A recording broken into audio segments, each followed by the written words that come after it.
Jalan Raya PB Sudirman Tanggul sedikit tersendat.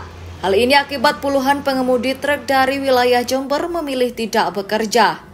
Pengemudi angkutan barang kebutuhan pokok dan hasil bumi lainnya ini hanya duduk di samping kendaraan yang diparkir di sekitar alun-alun Tanggul dengan banner dipasang di depan maupun bak truk. Menurut penuturan salah satu pengemudi dari Jember, Ahmad Rois, hal ini karena perwakilan dari pengemudi atau pengguna jasa dari Jember saat ini sedang berjuang menyampaikan aspirasi ke Surabaya. Bahkan bukan hanya dari Jember saja, tapi juga serentak dari seluruh daerah lainnya, memperjuangkan penolakan peraturan tentang overdimension and overload alias kendaraan besar mempunyai dimensi dan muatan lebih. Setelah mendengar informasi perwakilan dari Jember yang berada di Surabaya bahwa mediasi tentang odol terkabul, maka solidaritas aksi damai yang rencananya digelar sampai tanggal 21 Juni 2025 dinyatakan batal. Rencana cuma di Tanggul aja. Kalau yang ke Surabaya sudah ada yang mewakili, Pak. Ceritanya begini, Pak. Ceritanya itu kita mengadakan aksi damai atau sosialisasi sama driver logistik. Itu untuk menindaklanjuti overload dan overdimensi. Penetapan dari pemerintahan pusat.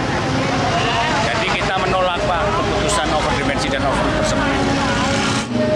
Untuk overload dan overdimensi itu dilarang, Pak, tidak diperbolehkan.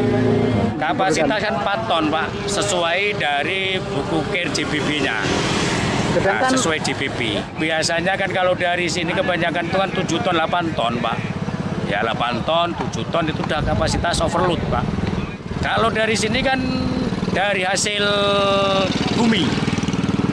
Ya, hasil bumi, Pak. Kalau dari Jember itu hasil bumi. Kurang lebihnya sekitar 50-40 armada. Yang ke Surabaya itu sekitar 20 orang. Tujuannya untuk audiensi atau menolak undang-undang overload dan overdimensi.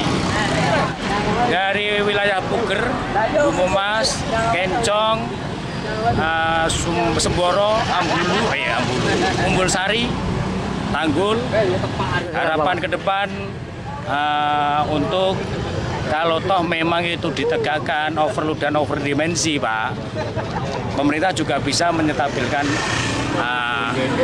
ongkos untuk itu.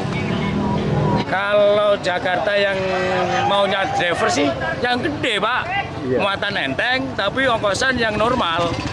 Kalau sekarang itu kan muatan tonase, bukan tonase, overload, Pak. Overload, bahkan dituntut dari pemerintah tidak overload. Ongkosan kurang lebih kalau dari Jember cuma 4,5, ada yang 5 juta. Jakarta, Pak. Itu overload, Pak, ya.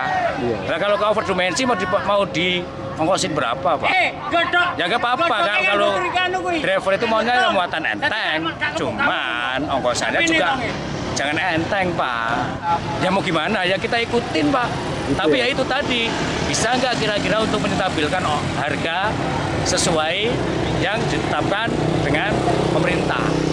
Kalau memang ditetapkan odol overdimensi, ya kita juga menuntut hak kita untuk menetapkan harga sesuai tersebut.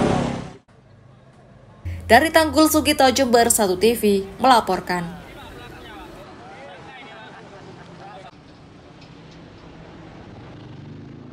Alhamdulillah untuk audiensi yang di Provinsi Jawa Timur, alhamdulillah mendapatkan hasil dengan sukses, dan kami mewakili dari driver Jember mengucapkan banyak-banyak terima kasih untuk Pak Kapolsek dan Pak Kanit dan Pak Kapolres Jember.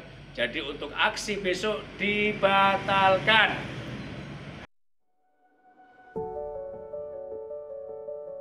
Setiap orang punya cara sendiri untuk tumbuh.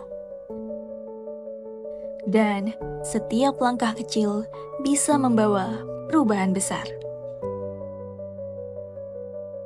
Di Politeknik Negeri Jember, belajar bukan hanya soal teori. Ini tentang menyelami pengalaman, menciptakan sesuatu yang nyata, dan menjadikan mimpi sebagai rencana yang bisa diwujudkan. melalui jalur mandiri tes minat dan kemampuan atau TMK, serta seleksi mandiri Konsorsium Politeknik Negeri atau SMKPN. Kamu bisa mulai perjalananmu dari sini. Kami percaya, masa depan cerah tak hanya menunggu.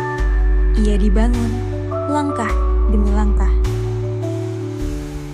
Poli-J, SIP, Smart, Inovatif, Profesional.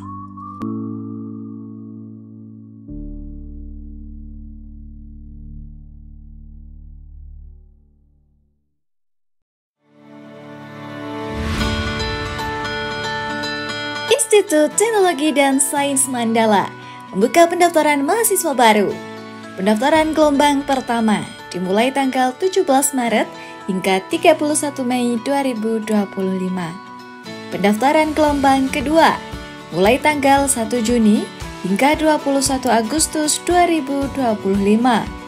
Sedangkan pendaftaran gelombang 3 dimulai tanggal 22 Agustus hingga 30 September 2025.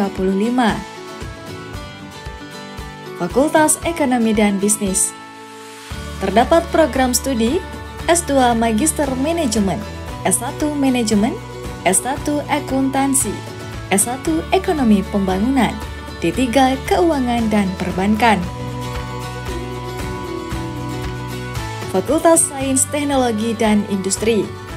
Terdapat program studi S1 Sistem dan Teknologi Informasi, S1 Rekayasa Perangkat Lunak. Yuk buruan daftar di kampus prestasi dengan beragam beasiswa.